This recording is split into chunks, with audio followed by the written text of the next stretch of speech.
Добрый день, меня зовут Гульдания, и это снова неожиданные вопросы ожидаемым гостям.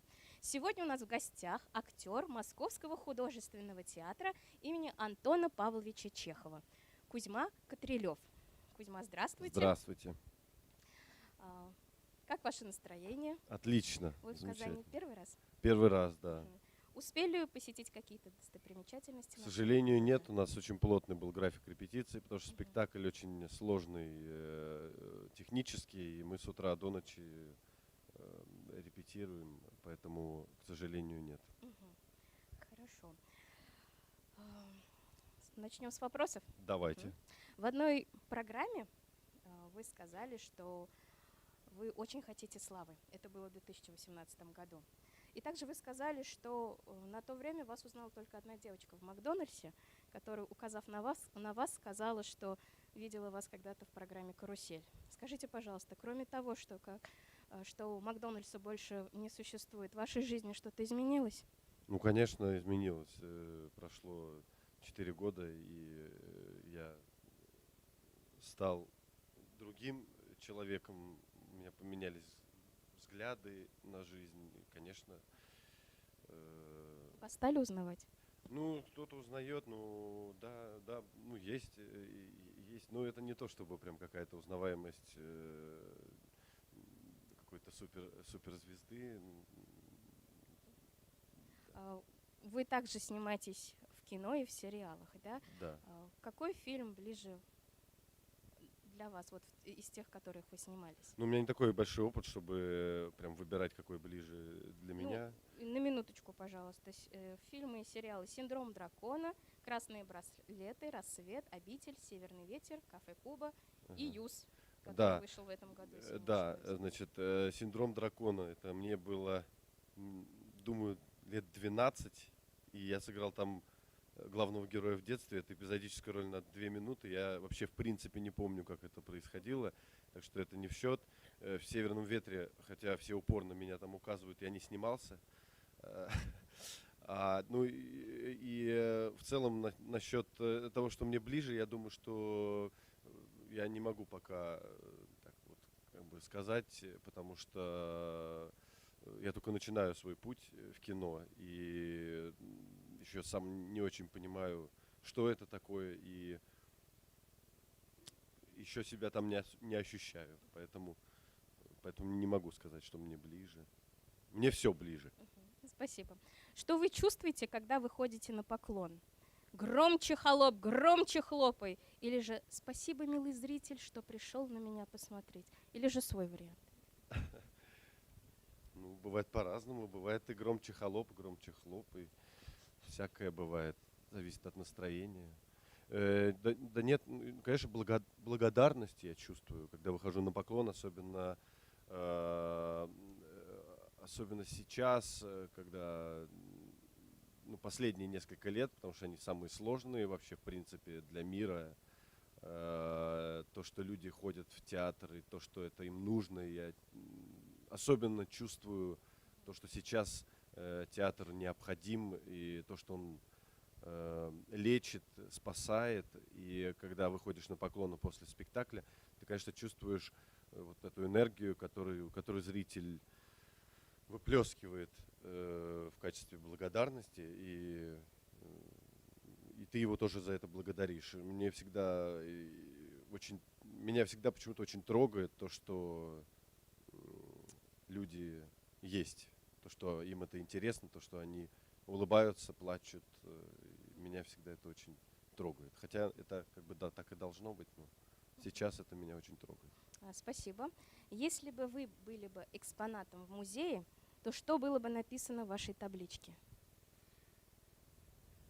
Если бы я был экспонатом в музее, типа как восковая фигура, Да. ну как, я не знаю, было бы написано Кузьма Катрилев. И зрители бы приходили и спрашивали, а это кто? Я бы стоял где-нибудь в углу в самом, потом после меня уже какие-то там медведи там стояли бы, потом какая-нибудь английская королева, там Бенедикт Кэмбербэтч, там кто-нибудь еще. Вот. Я думаю, что я бы стоял в уголке так неприметно. Может, кто-то один бы такой. Я его видел где-то, да. Где-то я его видел. В карусели я его видел, да. Хорошо. А в каком году был создан Московский художественный театр? В 1898 году. Скажите, пожалуйста, вот, что это такое учиться у великих, да, и работать с великими? Ну, в этом плане, да, я благодарен судьбе, потому что у меня на пути, потому что он очень маленький, но великих очень много. Великий за великим. Заходите, да. Здравствуйте. Я учился в колледже Табакова, и непосредственно с Табаковым я виделся, я там пожимал ему руку. Ну и понятно, что я попал в театр, в котором тоже все великие страны собраны, все, кто еще остался из великих, они там. Я играю в спектакле с Станиславом Андреевичем Любшиным, и, конечно, это для меня какое-то великое счастье, потому что такое не всем выпадает. И я думаю, что я всем, что у меня есть, обязан именно вот тем людям, с которыми я встречался, с которыми мне довелось работать. Вот. Спасибо. Еще немножко про Да, Олега Павловича, давайте. пожалуйста. Да? В своих интервью его спрашивали, не обижается ли он на судьбу, что других артистов запомнят как Гамлета, а его прежде всего как кота из мультика. Вот. На это он отвечал, что для нашего народа Простоквашино ближе, чем Гамлет. Вот. А какую судьбу вы бы себе хотели? Не знаю, я бы хотел свою судьбу. Сейчас, опять-таки, я думаю, что что-то загадывать куда-то вперед я не хочу, и я такой человек, я просто люблю плыть по течению и встречать свою судьбу с радостью, чтобы она мне не готовила, поэтому я никакую судьбу, кроме как которая мне уготована, не хочу, и не хочу никак ее строить и предполагать, какая она может быть, потому что на самом деле мне кажется, что я готов, ну или буду готов ко всему, как бы, что может быть. Может быть, я стану артистом, а может быть, я не стану. Может быть, я в какой-то момент пойму, что мне это не нужно. Может быть, я найду себя в чем-то более уединенном, менее публичном. Не знаю, буду ли я там жить в Москве или перееду в Казань. Все будет интересно. Все, что впереди, будет интересно, и я к этому готов и хочу, чтобы моя судьба была моей. Здорово. А на какой спектакль обязательно нужно сходить, оказавшись в Москве? На какой спектакль обязательно надо сходить, оказавшись в Москве? Ну, я не знаю, честно, я сам мало в театр хожу. И мне редко удается увидеть даже те вещи, которые я очень хочу. Сейчас уже некоторые вещи из тех, которые я хочу посмотреть, уже нельзя увидеть, но что-то еще осталось, и, может быть, я успею. Ну, я считаю, что надо идти на все спектакли Крымова, которые еще остались, на все спектакли Бутусова. В Рамте спектакль «Сын», Пергюнт в Вахтангово, Сатирикон надо обязательно идти на «Р». Вот. Но это то, куда я хочу. А в наш театр на все надо идти, просто подряд брать билеты и идти. Идти, у нас очень хороший репертуар. Спасибо. Я знаю, что у вас есть своя группа, Да, называется «Еще никак». была. Была. Да. Ее уже нет пару лет. Ну, песни существуют. Песни есть, да, Да. остались какие-то Вот. песни есть. И про вашу группу было написано, что музыкантов 7, как 7 чудес света, да, и как до, ре, ми, фа, соль, ля, си. Какой нотой вы являлись в этой группе и почему? Я не знаю, это кто-то написал про до, ре, ми, фа, соль, ля, си. Это в вашей официальной группе написано. Ну, это кто-то из нас написал, но не я. Видимо, тот, кто писал, определяет себя какой-то нотой. Я выберу любую ноту, которая это же оркестр. Ты берешь свою ноту в оркестре и ты ее тянешь как можешь. Какая нота тебе достанется, такая и есть. Я не знаю. Давайте будет нота ля. Ля бемоль. Вы также окончили вы учебу в 17 году, Да. Но с 15 года вы уже играли в спектакле в театре Да. Чехова, да, скажем так. Благодаря, я так понимаю, тогда был спектакль Молочникова Александра, да? Ну, не Вопрос заключается в том, что как вы попали вот благодаря директору нашего колледжа, и тогда он был еще по совместительству директором МХТ Кравцу Юрию Анатольевичу. Он просто посоветовал меня Саше Молочникову как человек, который умеет играть на музыкальных инструментах. А ему нужно было в его музыкальный спектакль «Бунтари», и ему нужны были такие ребята молодые, и как-то Саша меня попробовал, и мы начали репетировать, и так вот я как-то там и остался. Есть известные афоризмы, да? Да. Нет маленьких ролей, но есть маленькие актеры. Как да. вы к этому относитесь? Я абсолютно с этим согласен, абсолютно с этим согласен. И с этим, конечно, есть большие проблемы у меня лично, потому что мне сложно. Понятно, что гораздо легче сделать большую роль, потому что ты можешь там где-то ты чуть хуже сыграл, но вот и потом в том месте, которое у тебя хорошо получается, вылез, и все нормально. А вот выйти один раз в какой-то малюсенькой роли и сделать это так, чтобы тебя запомнили, это гораздо сложнее. И мне этому еще предстоит научиться, я надеюсь. Также хочется сказать, что вы играете в спектакле «Чайка», Да. По пьесе Чехова, Да. Константина Треплева. Да. И в первой действии есть монолог, Угу. где он озвучивает отношение к своей маме. Угу. Несколько слов. Угу. Она любит театр. Ей кажется, что она служит человечеству, святому искусству. А по-моему, современный театр – это рутина и предрассудок. А какое ваше отношение к современному театру и вообще? Я сам и есть современный театр. Как вам? И мне норм. Норм.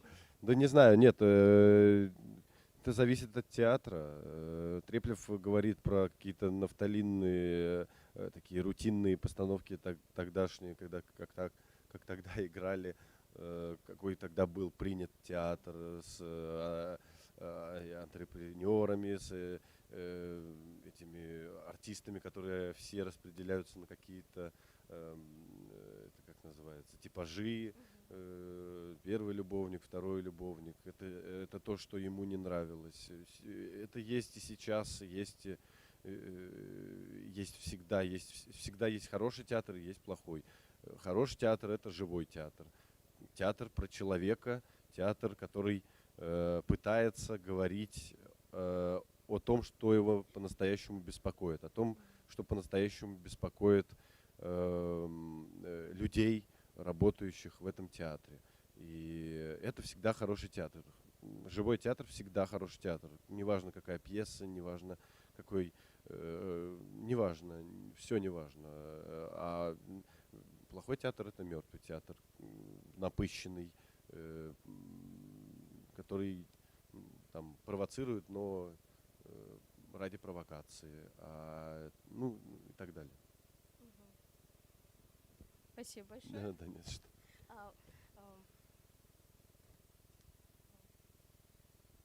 Вы для себя в какой момент поняли, что вы хотите стать артистом? Или это еще идет у вас какое-то осознание того, что будете ли вы артистом? Нет, я был такой, в принципе, такой ребенок, такой, выпендрежник, так сказать. Ну, такой, я любил там кривляться, дурачиться. И в целом, наверное, ну, я с детства как-то вот хотел, чтобы на меня внимание обращали. Мгм. И, наверное, это меня как-то вело к тому, чтобы вот стать артистом. Ну, я не знаю, конкретного момента я не могу привести. Единственное, я помню, был этап выбора такого, когда я закончил 9 класс, я поступал и в музыкальный колледж, и в театральный. И выбрал театральный, потому что вот так сердце подсказало. Это единственный такой момент, где я вот так как бы себя определил. А так оно все как-то шло само. Мгм. Спасибо. Может, в зрительном зале у кого-то есть вопросы? Мгм. Ни у кого нет. Хорошо.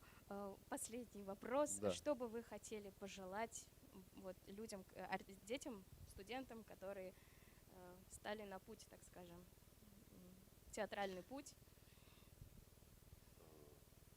Что бы я хотел пожелать? Слушайте себя, верьте в себя. Если вам говорят, что что-то делать не надо, что-то пробовать не надо, а вы чувствуете, что вы это можете сделать, то, что у вас на это есть вдохновение, силы, вы знаете, как это сделать, сделайте. Не бойтесь ошибаться. Самое важное и самое крутое, что может быть, это ошибка. Потому что ошибка заставляет двигаться вперед. Радуйтесь, когда у вас что-то не получается. Потому что если вы вдруг чувствуете, что вы прям вот идеально все делаете, и у вас все получается, и вы прям круче пареной репы, это значит, что вы делаете все ужасно. Это значит, что вы на неправильном пути. Всегда ищите в себе изъяны, всегда пытайтесь сделать себя лучше, хоть это и невозможно. Стремитесь в высоту. Вот. Спасибо большое. Да, Да. конечно. Здравствуйте, я Кузьма. Ага.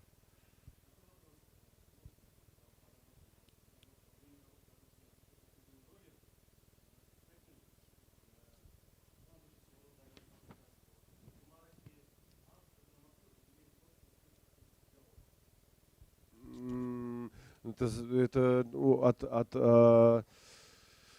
ситуации, от пьесы, наверное, зависит. Вообще, как бы, ну, мы работаем с режиссером, и режиссер, как бы, мы скорее пытаемся прочесть какие-то скрытые смыслы. То есть там, диалог, просто написанный текст, он как бы для чтения. А для того, чтобы это присвоить и сыграть, ты должен это почувствовать, должен понять, о чем на самом деле там говорится, что в этих словах, которыми перебрасываются люди, что они на самом деле друг другу хотят сказать.